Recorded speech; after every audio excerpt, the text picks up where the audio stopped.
Hello friends, welcome back to our channel. Friends, ఈ వీడియోలో మనం ఈరోజు అన్ని న్యూస్ పేపర్లో వచ్చినటువంటి ఇంపార్టెంట్ ఎడ్యుకేషన్ అప్డేట్స్ ఏందో చూద్దాం. సో ప్రతిరోజు మనం అన్ని న్యూస్ పేపర్లో వచ్చినటువంటి ఇంపార్టెంట్ ఎడ్యుకేషన్ అప్డేట్స్ అన్ని ఒక దగ్గర చేసి మీకైతే అందించడం జరుగుతుంది. సో ఖచ్చితంగా ఛానల్ అయితే సపోర్ట్ చేయడానికి ప్రతి వీడియోని అయితే లైక్ చేయండి. సో చాలామంది వీడియోస్ని చూస్తున్నారు, ఇన్ఫర్మేషన్ తీసుకుంటున్నారు, కానీ వీడియోస్ని అయితే లైక్ చేయట్లేదు. కంపల్సరీ లైక్ చేయండి. సో మీరు ఇచ్చేటువంటి లైక్స్ వల్ల నాకు చాలా మోటివేషన్ అండ్ ఎంకరేజింగ్గా ఉంటుంది. సో అదేవిధంగా ఇది ఎవరికైతే యూజ్ ఉంటుందో వారికైతే షేర్ చేసేటువంటి ప్రయత్నం చేయండి. అండ్ ఛానల్ ఇంకెవరైనా సబ్స్క్రైబ్ చేసుకోకుండా చూస్తున్నట్లయితే ఖచ్చితంగా ఛానల్ అయితే సబ్స్క్రైబ్ చేసుకొని చూడండి. మన ఛానల్ నుంచి అయితే మీకు మంచి అప్డేట్స్ ఉంటాయి.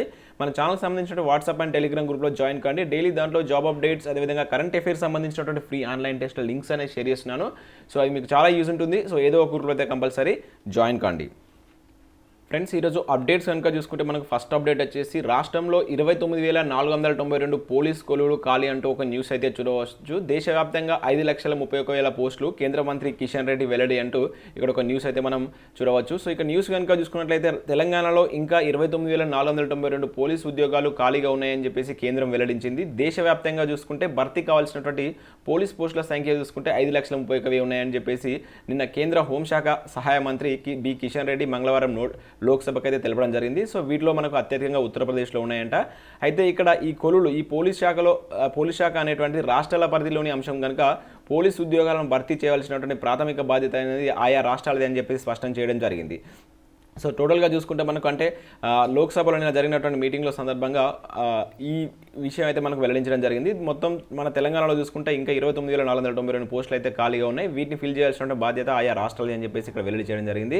అండ్ మరొక అప్డేట్ కనుక చూసుకుంటే న్యాయశాఖలో 471 పోస్టులు మంజూరు అంటూ ఒక న్యూస్ అయితే చూడవచ్చు. సో మనకు న్యాయశాఖలో 471 పోస్టులు ప్రభుత్వం మంజూరు చేసింది. హైకోర్టులో అత్యధికంగా 213 పోస్టులు మంజూరు చేయగా అందులో అసిస్టెంట్ పోస్టులు, అదేవిధంగా డ్రైవర్లు, ఆఫీసర్లు, సబార్డినేట్లు ఈ విధంగా అయితే ఉన్నాయి. సో వీటన్నిటికి సంబంధించిన నేనైతే క్లియర్ ఒక వీడియో అయితే చేశాను. ఒకసారి మీరు అయితే చూడండి, ఇక్కడ చూడవచ్చు. సో టీఎస్ హైకోర్టు ఉద్యోగాలు అని చెప్పేసి సో వీటికి సంబంధించి కంప్లీట్ ఇన్ఫర్మేషన్ తోటి ఒకవేళ నోటిఫికేషన్ ఇస్తే అర్హతలు ఏ విధంగా ఉంటాయని చెప్పేసి ఒక వీడియో అయితే చేశాను. ఎవరైనా చూడకుంటే చూడండి, దానిలో మీకు కంప్లీట్ ఇన్ఫర్మేషన్ అయితే ఉంటుంది.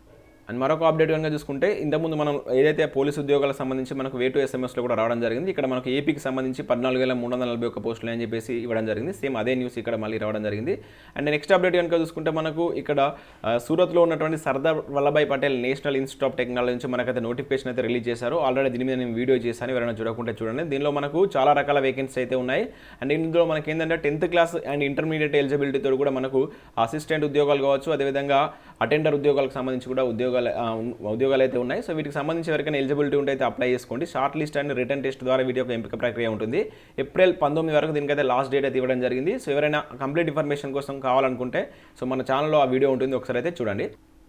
అండ్ మరొక అప్డేట్ కనుక చూసుకుంటే మనకు రైల్వేను ప్రైవేటీకరించమంటూ ఒక న్యూస్ అయితే చూడవచ్చు. అందరి పౌరుల సంపద అంటూ నిన్న మనకు లోక్సభలో జరిగిన సమావేశంలో మనకైతే పీయూష్ గోయల్ గారు అయితే స్పష్టం చేయడం జరిగింది. సో చాలా రోజుల సంది మనకు రైల్వేను ప్రైవేటీకరిస్తున్నారని చెప్పేసి ఒక న్యూస్ అయితే వైరల్ అవుతుంది. సో దాన్ని అయితే ఇక్కడ స్పష్టం చేయడం జరిగింది. సో ఇక్కడ చూసినట్లయితే సో కానీ ఈ రైల్వే ప్రైవేటీకరించాం, కాకపోతే మరింత మెరుగైనటువంటి సేవల కోసం ప్రైవేటు పెట్టుబడులను ప్రోత్సహిస్తామని చెప్పేసి చెప్పడం జరిగింది మనకు పార్లమెంట్లో నిన్న కేంద్ర మంత్రి పీయూష్ గోయల్ గారు. సో ఇక్కడ న్యూస్ చూసినట్లయితే భారత రైల్వేను ప్రైవేటీకరించే ఆలోచన లేవని, ఇక ముందు ప్రైవేటీకరించబోవని చెప్పేసి కేంద్ర రైల్వే శాఖ మంత్రి పీయూష్ గోయల్ అయితే పార్లమెంట్లో మంగళవారం స్పష్టం చేశారు. భారత రైల్వే ప్రతి పౌరుడి సంపద అని, ఇప్పటికీ భారత్లోనే ఉంటుందని ప్రభుత్వంలోనే ఉంటుందని తెలిపారు. అయితే రైల్వే సేవలను మరింత మెరుగుపరచడం కోసం ప్రైవేట్ పెట్టుబడులను ఆహ్వానిస్తామని చెప్పేసి వెల్లడించారు. ప్రభుత్వంతో ప్రైవేట్ భాగస్వామ్యంతో తోడైతే అభివృద్ధి వేగం అవుతుందని, ఉపాధి కల్పన కూడా మెరుగుపడుతుందని చెప్పేసి ఆయనైతే చెప్పడం జరిగింది. సో అదేవిధంగా మనకు ఏదైతే బ్యాంకుల ప్రైవేటీకరణకు సంబంధించి కూడా ఇక్కడ మనకు అన్ని బ్యాంకులను ప్రైవేటీకరించట్లేదంటూ మనకు ఒక న్యూస్ అయితే చూడవచ్చు. కేంద్రానికి ఆ ఉద్దేశం లేదంటూ నిర్మలా సీతారామన్ గారు కూడా మనకైతే ఒక ఇన్ఫర్మేషన్ అయితే ఇక్కడ ఇవ్వడం జరిగింది. సో దీనికి సంబంధించి కూడా మనకైతే సమ్మె అయితే జరుగుతుంది బ్యాంకు ఉద్యోగులకు సంబంధించి. అయితే ఇక్కడ అన్ని బ్యాంకులు అయితే ప్రైవేటీకరించబోమని చెప్పేసి కూడా చెప్తున్నారు. అండ్ మరొక అప్డేట్ కనుక చూసుకుంటే మనకు డీజిల్లోకో మోడర్నైజేషన్ వర్క్స్ నుంచి మనకు ఒక నోటిఫికేషన్ రిలీజ్ చేశారు. 182 పోస్టులకు సంబంధించి ఇవన్నీ అప్రెంటిషిప్ ఖాళీలు. సో మొత్తం వీటికి సంబంధించి ఎలక్ట్రీషియన్లో 70 ఖాళీలు ఉన్నాయి, మెకానికల్ విభాగానికి వచ్చేసి 40 ఉన్నాయి, అండ్ మిషనిస్ట్కి వచ్చేసి 32, ఫిట్టర్కి వచ్చేసి 23, వెల్డర్కి 17 ఉన్నాయి.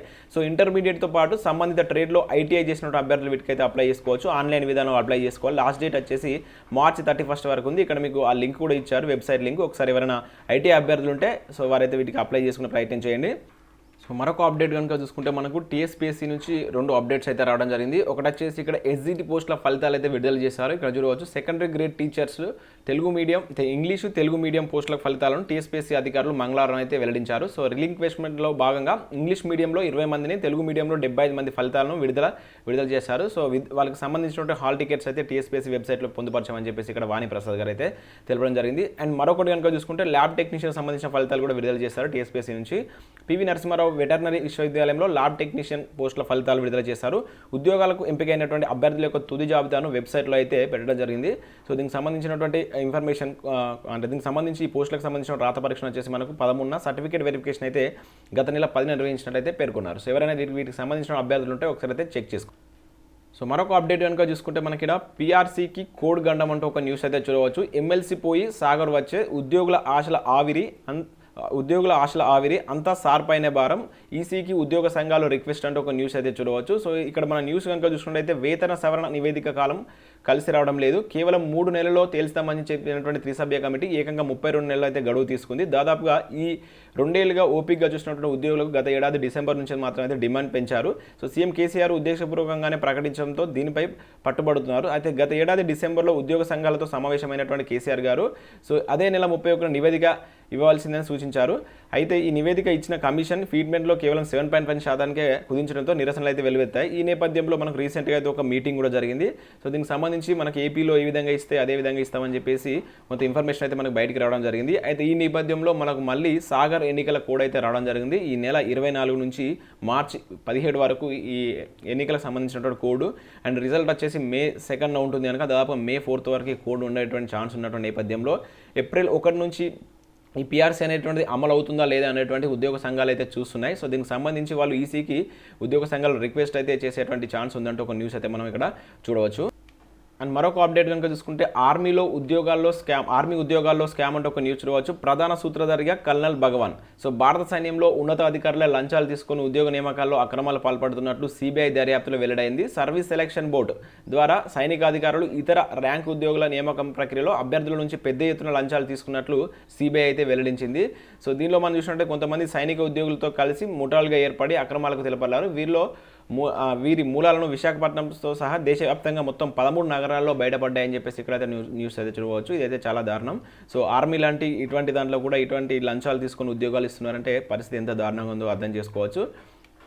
అండ్ మరొక అప్డేట్ కనుక చూసుకుంటే ఫిజిక్స్ మ్యాథ్స్ తప్పనిసరి అంటే ఒక న్యూస్ అయితే చూడవచ్చు. ఆ సబ్జెక్టు లేకుండా ఇంజనీరింగ్లో చేరవచ్చని మనకు ఇటీవల ఏఐసిఈటి అయితే చెప్పడం జరిగింది. అయితే ఈ నిబంధనలు ఈసారి అయితే అమల్లోకి చేయబోవని చెప్పేసి రాష్ట్ర ప్రభుత్వం అయితే ఖరారు చేసింది. ఉన్నత విద్యా మండలి చైర్మన్ ప్రొఫెసర్ తుమ్మల పాపిరెడ్డి అయితే ఈ విద్యా సంవత్సరం నుంచి దీన్ని అయితే మేము తీసుకురామని చెప్పేసి చెప్పడం జరిగింది.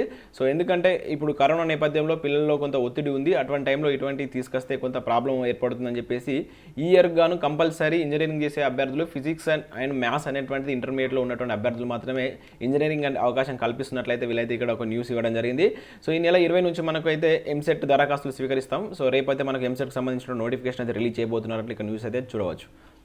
అండ్ నెక్స్ట్ ఈ సెట్లో 6 కొత్త కోర్సులు అయితే ప్రవేశపెట్టినారు. 2020-21 విద్యా సంవత్సరానికి అయితే ఇదైతే అమలు చేయనున్నారు. సో ఇక్కడ చూడవచ్చు ఆ కొత్త కోర్సులు ఏంటంటే మనకి ఏదైతే పాలిటెక్నిక్ చేసిన అభ్యర్థులు బీటెక్లోకి రావడానికి మనకు ఈ సెట్ ఎగ్జామ్ అయితే రాస్తారు. దానిలో భాగంగా సాఫ్ట్వేర్ ఇంజనీరింగ్ కావచ్చు, cyber security and artificial intelligent and data science and internet of things so network సంబంధించి 6 కొత్త కోర్సులు అయితే వీళ్ళైతే దీనిలో ప్రవేశపెట్టినట్లు ఇక్కడ న్యూస్ అయితే మనకు రావడం జరిగింది.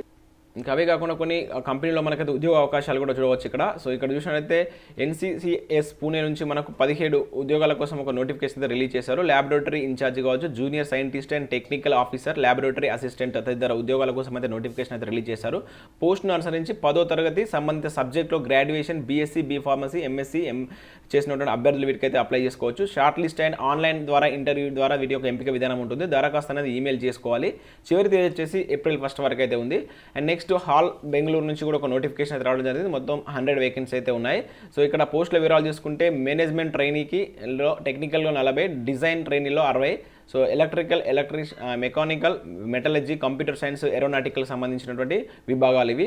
సో దరఖాస్తు అనేది ఆన్లైన్లో చేసుకోవాల్సి ఉంటుంది. మార్చి 17 వరకు అయితే లాస్ట్ డేట్ అయితే ఇవ్వడం జరిగింది. సో ఇంట్రెస్టెడ్ క్యాండిడేట్స్ వీటికి అయితే అప్లై చేసుకుంటే అవి ఐటీఐ ఆధారితటువంటి ఉద్యోగాలు అవి. And scholarship and fee reimbursement నిధులు విడుదల చేశామంటే ఒక న్యూస్ రావచ్చు. 2020-21 సంవత్సరానికి చెందినటువంటి బీసీ, బీబీసీ విద్యార్థుల స్కాలర్షిప్ మరియు ఫీజు రీఎంబర్స్మెంట్లకు సంబంధించి గవర్నమెంట్ నుండి నిధులు విడుదల చేయడం జరిగింది. కావున బీసీ, ఈబీసీ విద్యార్థులు పోస్ట్ మ్యాట్రిక్ స్కాలర్షిప్ అండ్ రెన్యువల్కి సంబంధించిన హార్డ్ కాపీలు కళాశాల ప్రిన్సిపల్ కవరింగ్ లెటర్తో పాటు ఈ 20 మార్చ్ 2021 లోపు వెనుకబడినటువంటి తరగతుల అభివృద్ధి కార్యాలయంలో వీటిని సమర్పించవలసిందిగా ఒక న్యూస్ అయితే మనం ఇక్కడ చూడవచ్చు.